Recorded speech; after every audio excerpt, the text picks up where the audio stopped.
میں نے بہت دفعہ دیکھا ہے جماعت کی نماز کھڑی ہو، اگلی صف میں جگہ ہے، پچھلی صف والا آگے نہیں آ رہا. یہ مثال ہے، یہ ٹاپک نہیں ہے.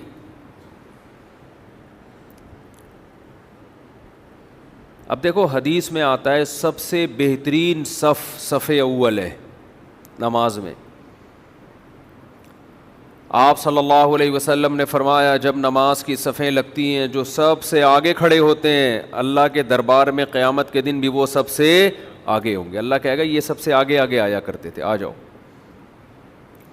خیر صفوف الرجال اولها وشرها آخرها، مردوں کی صفوں میں سب سے بہترین صف پہلی صف ہے، سب سے کمتر صف آخری صف ہے. آپ نے اتنے فضائل سن لیے پہلی صف کے، اللہ کا دربار لگ رہا ہے اس میں سب سے آگے. اب ظاہر ہے پہلی صف میں پہنچنے کے لیے قربانی دینی پڑتی ہے، پہلے سے آنا پڑتا ہے، یہ مشکل کام ہے. کوئی اگر نہیں آ رہا آخری صف میں کھڑا ہوتا ہے، جماعت میں شامل ہو جاتا ہے، اسے کہا جائے گا بھائی اتنی فضیلت ہے. وہ کہتا ہے میرے یہ کام ہے، میں کوشش کرتا ہوں، بڑی مشکل ہے وغیرہ وغیرہ. بات سمجھ میں آتی ہے کہ ایک فضیلت ہے جسے حاصل کرنے کے لیے بڑی قربانی دینی پڑتی ہے، اس سے قربانی دی نہیں جا رہی. ایک تو یہ شخص ہے. دوسرا ایک شخص ہے اگلی صف میں جگہ خالی ہے، بغیر قربانی کے اس کو جگہ مل رہی ہے، یہ پھر بھی پیچھے جا کے بیٹھتا ہے.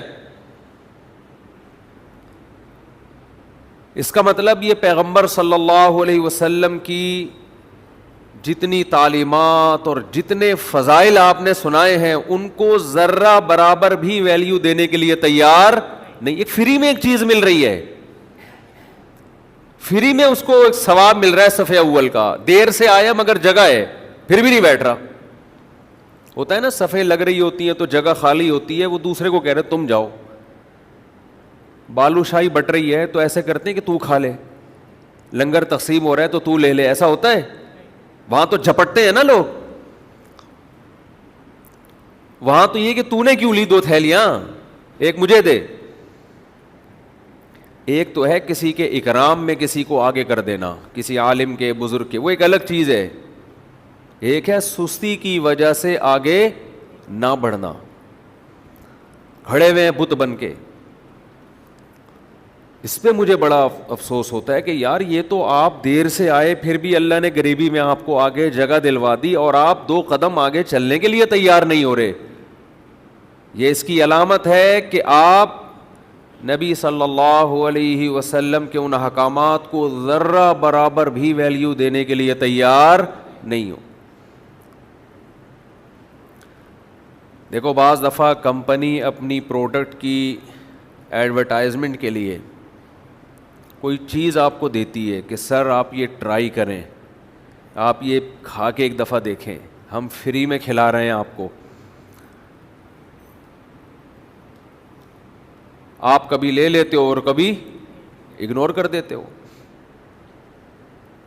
جب وہ بہت زیادہ پیچھے پڑتا ہے آپ پھر بھی پیچھے ہٹا دو تو تھوڑی سی وہ اپنی بے عزتی محسوس کرتا ہے. اسلام آپ کو کوئی چیز دے رہا ہے، ترغیبات بیان کر رہا ہے، اور وہ فضیلت بھی آپ کو فری پھوکٹ میں مل رہی ہے، فری میں مل رہی ہے، اور آپ پھر بھی نہ لو. اس بات کا خوف ہے نا کہ اللہ کو غضب آئے گا. بعض چیزیں سنت ہوتی ہیں، لازم نہیں ہوتی، لیکن بعض مواقع پر وہ لازم بن جاتی ہے. حدیث میں آتا ہے کہ ایک شخص بائیں ہاتھ سے کھا رہا تھا، صحیح حدیث ہے.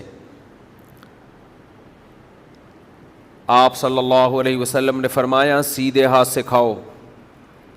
اس شخص نے کہا لا استطیع، مجھ میں سیدھے ہاتھ سے کھانے کی طاقت نہیں ہے.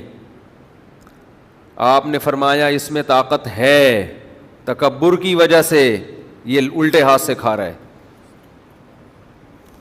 اسی وقت اس کا ہاتھ شل ہوا اور فالج کا اٹیک ہوا اور کھانے کی طاقت اللہ نے چھین لی. کیوں؟ بھائی ہاتھ تبدیل کرنے میں کتنا ٹائم لگتا ہے؟ یہ اس سے کھا رہے ہو تو کس سے شروع ہو جاؤ، اس میں کتنا ٹائم لگتا ہے؟ لیکن آپ پیغمبر کے آرڈر کو کوئی ویلیو ہی نہیں دے رہے. یہ وہ سنت ہے جس میں آپ کے 5 روپے بھی خرچ بولو نہیں ہو رہے. اب یہ کبر ہے کہ آپ اسلام کی آرڈر کو بالکل کلعدم قرار دے رہے ہو کہ اس سے کیا ہے، جس سے مرضی چاہوں کھاؤں میں. اس کا مطلب اللہ نے معاذ اللہ پھر جو دائیں ہاتھ سے کھانے کی ترغیب پیغمبر کے ذریعے دی وہ ساری غلط تھیں، وہ فضول تھیں. آپ کے ہاتھ میں تکلیف ہے یا آپ 2 چیزیں کھا رہے ہیں، ایک ہاتھ سے ایک چیز ایک سے دوسری سمجھ میں آتا ہے. یہ ہاتھ چینج کرنے میں ٹائم کتنا لگتا ہے، آپ پھر بھی اگنور کر رہے ہو. ہے یہ سنت، کوئی فرض واجب نہیں ہے، لیکن ایسی سنت ہے جس میں آپ کی کوئی انرجی صرف نہیں ہو رہی. تو بلا وجہ اس سنت کو چھوڑ دینا جبکہ آپ کو حدیث بھی سنائی جا رہی ہو، اس موقع پہ آپ کو نہیں